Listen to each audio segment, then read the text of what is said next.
A fiery horse with the speed of light, a cloud of dust, and a high-hi-o silver. The Lone Ranger. With his faithful Indian companion Tonto, the daring and resourceful masked rider of the plains led the fight for law and order in the early western United States. Tonto's waiting. All right, David. I'll be expecting big things from you. Return with us now to those thrilling days of yesteryear. The Lone Ranger rides again. Hail Silver! Away! I started my writing career in radio in 1930, and among my early assignments were Covered Wagon Days and Robin Hood. I helped in the creation of both the Green Hornet and Sergeant Preston of the Yukon. My major effort, however, was the creation of a character who has been a leading figure in network radio and television and in comic strips for more than 25 years. I am the creator of The Lone Ranger.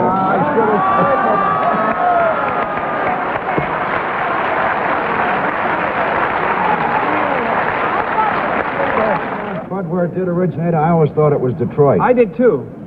Where did it originate? Where it first was You broadcast? said Buffalo. In Buffalo. In Buffalo. I thought it was Detroit It too. was locally in Buffalo for a few weeks before it went to Detroit. So where did the Lone Ranger start? Buffalo or Detroit? It may seem a trivial point, but it's not.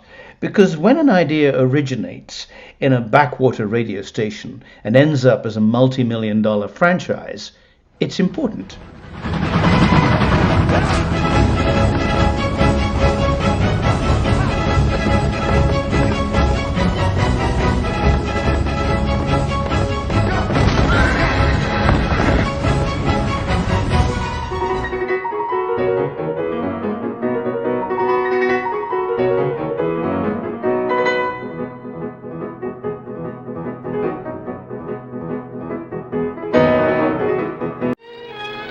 I'm going to ride back and mark the trail for the Daniels party.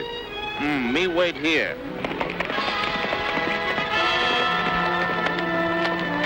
Here gun to kill bad men. I'm not going to do any killing. You will not defend yourself? Oh, I'll shoot if I have to. But I'll shoot to wound, not to kill. A man must die. It's up to the law to decide that. Not the person behind a six-shooter. I shot the Rangers for nothing. For money. But you're too civilized to shoot a man you hate in cold blood.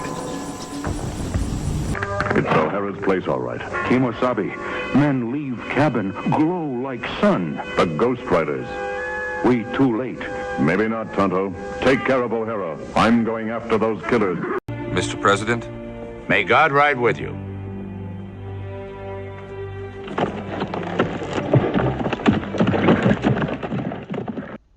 So how important was Franz Stryker in the formation of the Lone Ranger? Well, very important. But also there were other people involved too, like the radio station owner, George Trendle. And he needed shows to start making him some money, so he chose to make dramas because they were cheap. And he also wanted a Western with a hero who was a cross between Robin Hood and Zorro. He saw the success of the two Fairbanks films and thought he could replicate it with his own hero on radio. His vision was predicated on business principles. So having set out the parameters of what he needed to have a success, he left all the creative stuff to his staff. One night, George Trendle's assistant, Howard Pierce, the radio station announcer, Harold True, and the WXYZ staff producer, Jim Jewell, were brainstorming.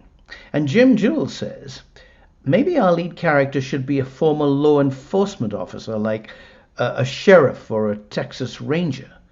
And True says, and we need a mystery name for him. What about the Lone Star Ranger?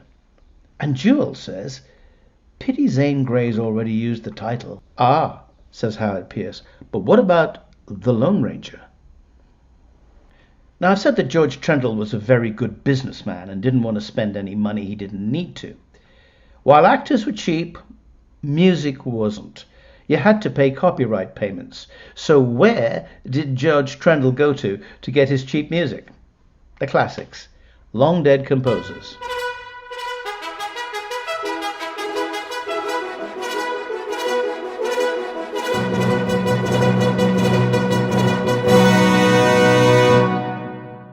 At this point, Franz Stryker, who was a jobbing scriptwriter working out of his home in Buffalo, New York, had two projects on the go for WXYZ in Detroit. They were Wagon Train Days and The Manhunters. He gets a phone call. "We've got this idea about a character called the Lone Ranger," says Jim Jewell. "We need some scripts, like yesterday."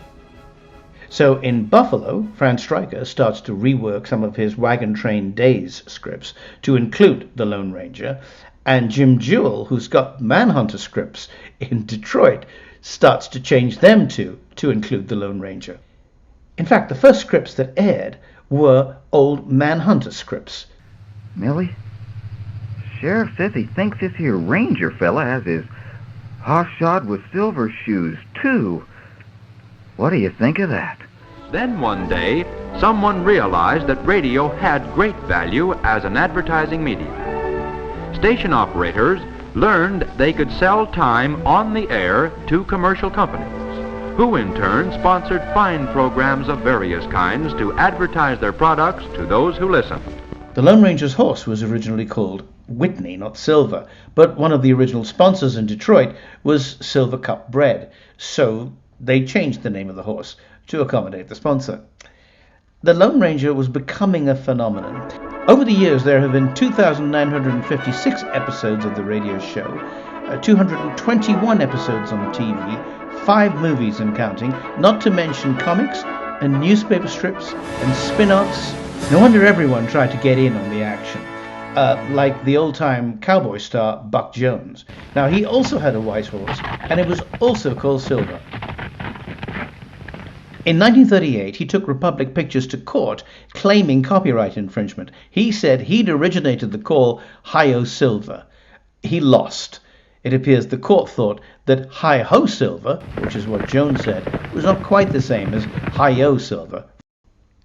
The Lone Ranger's faithful Indian companion, Tonto, was introduced to the radio shows as late as episode 11. When Republic Pictures made their Lone Ranger serials, Tonto's character was fleshed out by a real Native American, Victor Daniels, known professionally as Chief Thundercloud. Me think it killed you, sure. Guess it was close enough, Tonto. By now the raiders have gotten away. Let's get back to Dolan's ranch. The day might not be many winter counts away when all men will be brothers. The new Indian nation will come out of this time of change, strong and proud. Over the years, there have been many Tontos. Well, then let brother ride with brother. But the role is inextricably linked to a Canadian professional lacrosse player turned actor. Harold J. Smith played Tonto from 1949 to 1957. Last employer. Can I have that? I worked 30 years as faithful sidekick for Kimasabe. Hunt, fish, make food, sew clothes, sweep up, stay awake all night, listen for enemies for Kimasabe, risk life for Kimasabe. 30 lousy years. Goodbye, Major. Wait. Come back here and be properly thanked. That's an order. Civilians, Major. Adios. Civilians. Since when has the Army started cottoning up to outlaws? Outlaws? No, I wouldn't call them that. I'd call them fighters for justice, or good Samaritans to those in need of help, or maybe I'd just call them two great friends. And I hope the day will come when all men of all races can be as good friends as Tonto and the Lone Ranger. I only wish that my sidekick, Jay Silverheels, could be with me tonight. Kate Moore and Jay Silverheels were close friends, on and off screen. I used to listen to Jay Silverheels' Indian prayer. Jay often said to me, "How about doing the Lone Ranger Creed for me, Clay?" Well, Tonto, here it is. I believe to have a friend, a man must be one. That all men are created equal, and everyone has the right and the power within themselves to help make this a greater world. And that this country of the people and by the people and for the people shall live forever. That everything changes, but the truth alone lives on forever.